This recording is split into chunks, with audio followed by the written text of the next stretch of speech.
Welcome to Orphan Espresso. I'm Barb. And I'm Doug, and this is a role reversal, isn't it? It is. This is kind of fun. You think so? What I'm going to do now is just polish the front plate. I'm going to straighten the corner on the top cap, and we'll start. The first thing I do is just clean it. That's just window cleaner of some kind? Window cleaner from Napa Auto Parts, actually. Okay. Mostly because I don't like cleaning dirty things. Can you show the label of the can? Turn the can around so I can look at it. Ta-da! It's just glass cleaner with ammonia. Mm-hmm. Okay. And basically you clean it just so that you're not rubbing grit into the surface of the metal. Now this is the old brushed stainless panel then. Yes. And when you clean one of the brushed stainless, you generally want to go in the same direction as the brushes. That's how they get damaged, is when people clean them with steel wool or scratch pads and they go across it. They go across this way and then they have scratch marks, and it's very difficult to get those out. This one's not too bad. Now what I noticed was it looks like there's some little deformations up there around where the steam wand is. Is that just an illusion, or? There's maybe a little bit of dent here, not real bad. But there's not much you can do to straighten that. Get the light against it. There's just a kind of a little. Looks like there's something, a little deal going on. No, that feels flat. It's flat. It's just an illusion.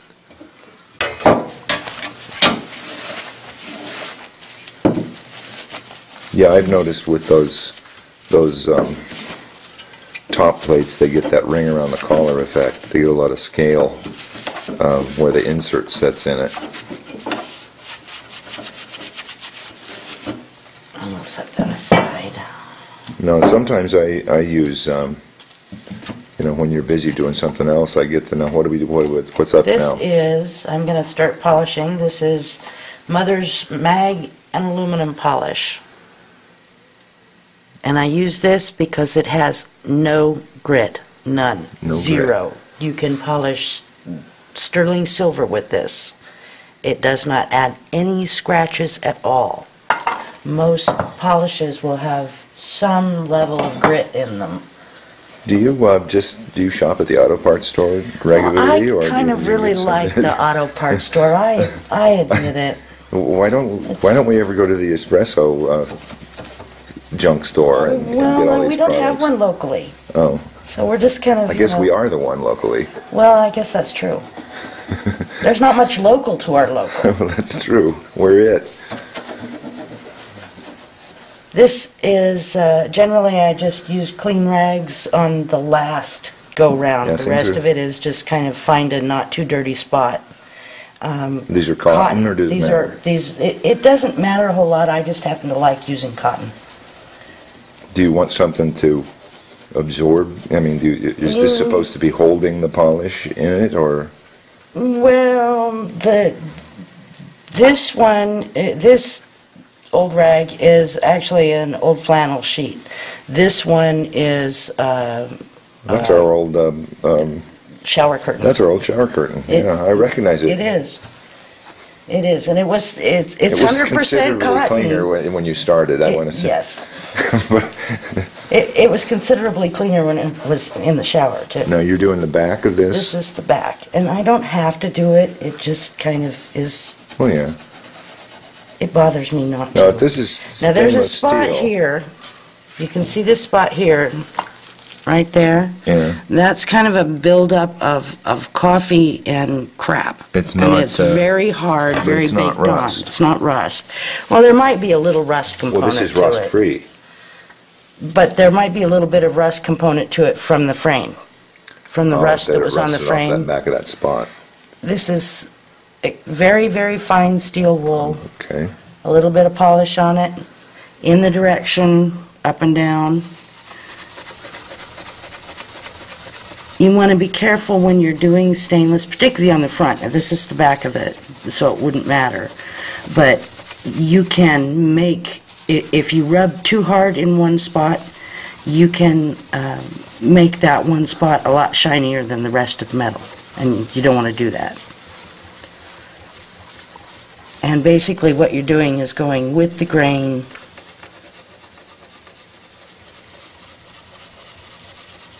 and that. I'll take most of it off. There's a little speck there. Oh yeah. It's kind of a rough spot on those the screw holes.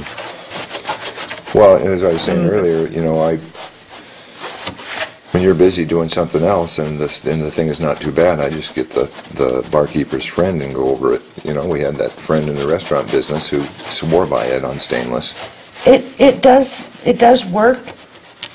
It kind of depends on how much polishing you need to do. Barkeeper's friend is kind of acidic, and it does have grit in it. You don't like the grit? No.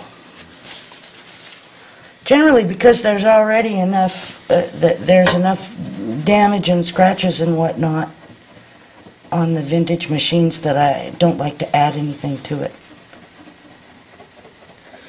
And I've never put the stainless plates in descaler. It just never really seemed like a great idea. I don't suppose anything would happen to it. I don't think anything would happen to it.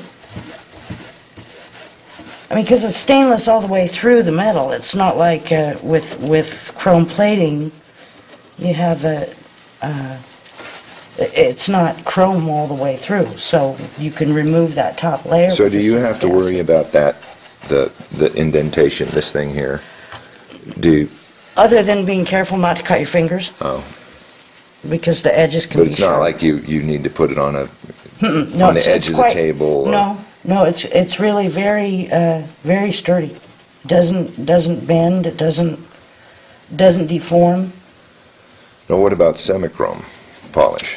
Semichrome is what I use on Bakelite, on the handles and knobs, and it's a good metal polish, but it does have a bit of grit, and I just like the Mother's Mag better for doing this. Now, this Mother's Mag, when did we come across this? It was you mentioned stainless, sterling silver. Sterling silver. Wasn't there somebody, the antique dealer that we knew, that used this on sterling silver? She swore by it for sterling silver, and that's why I initially got it, was because I was doing a lot of sterling polishing.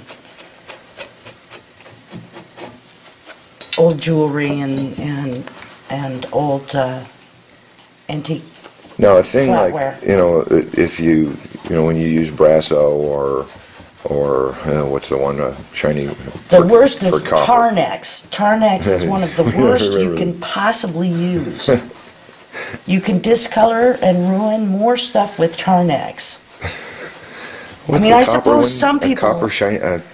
Oh shoot! What was the stuff? Oh, we've got a jar of it over the shelf. We do. My mother used it. What was it? On a Revere pans or something. Oh, I hated polishing those I've lost the name of it, but anyway, it comes with a little sponge inside. Yes. And you're supposed to. And you use water with it. Well, but this is you don't. No. This is once it's polished out. What you're doing is what the instructions on the jar say to do. Yes. And you can wash it just to make sure that you get every last speck off. If I were going to use this to eat off of, I'd wash it. Do you wash in what? Just dish soap? Yeah, Dawn? just.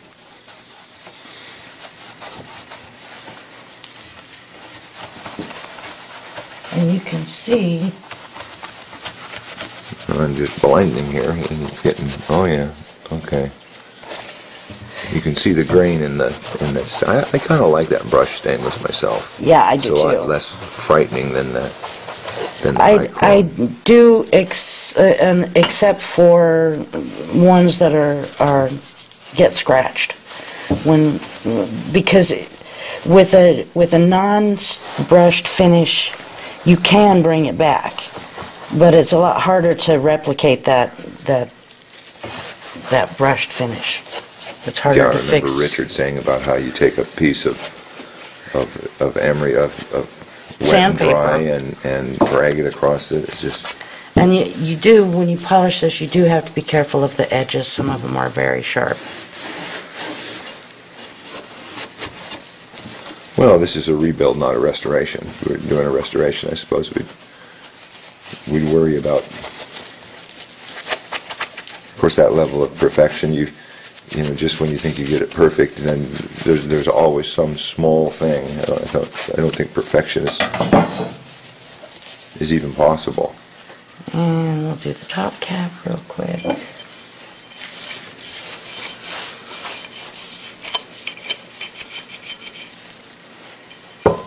Now, does that remove scale, or is it just your elbow grease that's taking the scale off? It will remove some of the scale unless the scale is really hard, really built up. And if that's the case, then generally I'll go at it with some steel wool. I think I've thrown a few of those scaly inserts in citric. I didn't leave it for, days, but... This one's not too bad, really.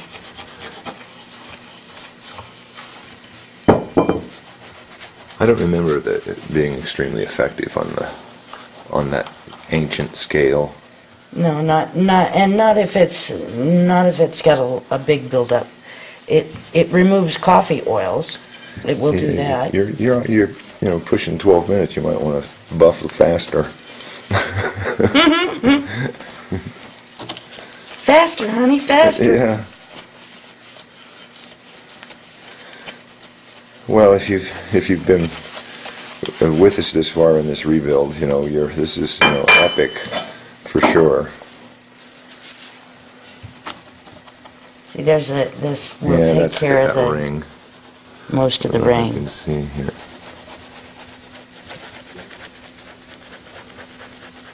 Now, are you pushing really hard, or not real hard, but enough. I mean, how would you compare it to waxing a car, for example? A little harder than waxing a car. Well, good. How would you know? I've never seen you wax a car. Oh, you didn't know me in my waxing days. Oh, that was... I got older and learned. That was when your father demonstrated why he had children. Oh, yes. Yes. Yeah, my dad did like to enlist our help. And like many enlisted folks, we didn't have a lot of choice. That's when you learned to not volunteer. Yes. I can see there's a lot of shine under there. But you wouldn't touch this part with that fine steel wool. Not unless it was really necessary, because some of that, yes, and some of that ring is actually scratches. It's not just a light surface scratch. Some of it can go fairly deep.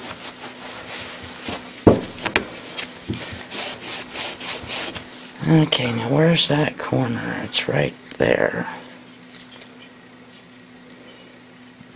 Which corner? Oh, that's this corner is ever so slightly out. I'm going to look at it here. Oh, that gap is what we're worried about here. So now what do you have here? This is a straight jaw robo grip. And you got the pad on one side. I got the pad on the outside, and I'm just going to pull it, get it right up there in that corner, and just pull it just a little bit in. Just visually. Yeah. That's a little better. Well. And that's about it for polishing these parts. Now when I do I use semi-chrome polish on the knob and the handle grips. And it does just a tremendous job on Bakelite, which is what those are made of, thermoplastic. Okay, so you just take off all that excess mag and use your clean cloth, and we have polished parts. We have polished parts that we can hang on the machine. So we'll put that faceplate on, and we're almost ready to fire this baby up. Yep. Okay. Thank you. Thanks for the lesson.